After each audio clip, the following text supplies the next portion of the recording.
I just finished Konami's Silent Hill 2 remake, and as a huge Resident Evil fan, I have a lot to say about this game. So what did I even think of it?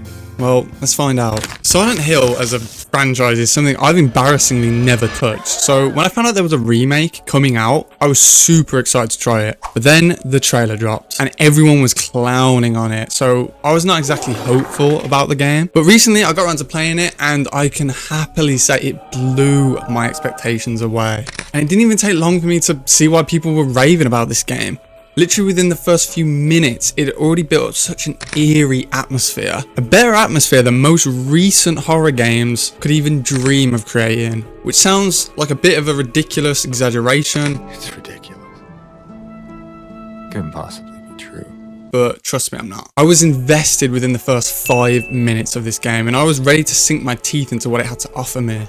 I very quickly discovered a key word for this game and why I think this remaster was so successful at bringing the original game into 2024. And that word is simply spacing. But how, you might be wondering. You, as the player, will find yourself confined and trapped countless times in claustrophobic-like environments, whether that's narrow hallways, tiny diners, clustered rooms, or simply stuck between two walls.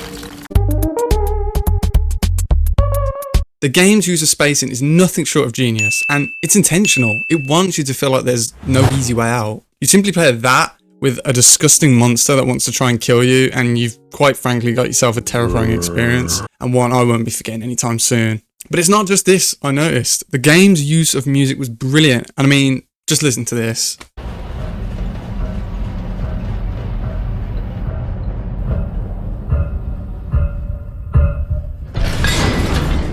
The game used music and sounds to its full potential, really maximising the feeling of this overhanging dread the game could inflict on you at any point.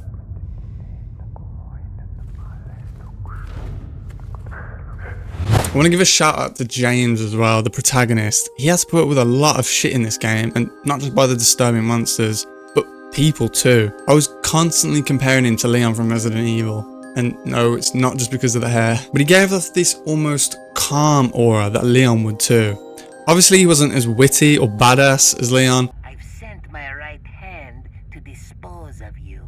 Your right hand comes off? But he did feel more real, and in a game where you're constantly asking yourself what is real, this is the kind of main character that I was exactly looking for to keep me, the user, sane. Speaking of James, I want to touch on the narrative of the game, but don't worry, I'm not going to spoil anything so you don't have to click away. The game drip feeds you important information, like some sort of little guinea pig, but mostly via letters and notes, and you have to kind of piece all this information together yourself, like some sort of crazy theory believer, which I personally found quite fun. Not everyone will though, I understand that, and that's just something I personally enjoyed. And for that reveal towards the end, I kind of figured that was the way the game was heading, so I kind of already sussed that out a little bit earlier, but I was disappointed in a good way. I know that sounds like a bit of an oxymoron, but it makes sense to me because this is a story choice that I liked. If you know what I'm talking about, you know exactly what I mean with this. And if you're wondering what ending I got, well,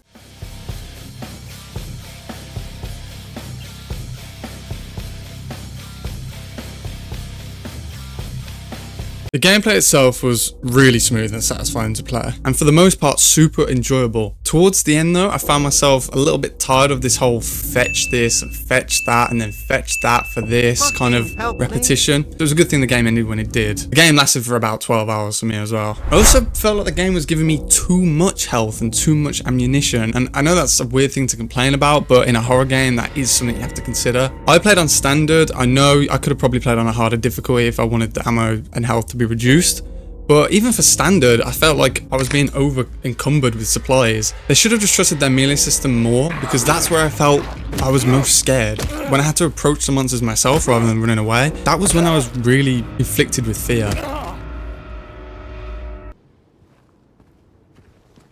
And again, this is only a minor complaint really. The game got dark at times, and as someone who watches way too many horror films would be considered normal, I loved it. I mean, I can't speak for the original, but I mean, even this game wasn't scared to tackle heavy themes, so I can only imagine the original was even darker. I could only see Konami cutting out the bits that could now be considered controversial. If the original had any, that is. What I loved about this game compared to some of the greats like Resident Evil 4 or Dead Space is that it really made me feel like I was trapped in a nightmare and that I couldn't escape even if I wanted to, which is ironic considering at multiple times within the game it will literally be giving you a choice and saying to you, are you sure you want to do this? Like, are you sure you want to go deeper? Are you sure you want to go further? Even though you have zero choice in it, you have to do it. It was like the nightmare was getting deeper into James rather than James getting deeper into the nightmare. It's so easy to see how this game influenced so many other pieces of media. Take The Evil Within, for example. Slap me sideways and call me Fred if that shit wasn't inspired mainly from this game. Like, there was a whole evil town just like this one. Except this is like comparing Jake Paul's fighting career to Mike Tyson's fighting career. This is just not even close to the same quality. There was a time when a remaster would just be considered slightly improving the quality of the graphics, increasing their frame rates a little bit, but now it feels like things have drastically changed. Remasters now go above and beyond to impress returning and new audiences, and this is no exception. This game truly smashed it out the park, and I really think it's a must-play for horror fans. I'd easily give Silent Hill a 9 out of 10. If someone was to say to me that they'd give it an 8, I'd understand. But if someone gave it a 10, I probably wouldn't agree with them anywhere near as much if they gave it an 8. I just don't think it's a perfect game.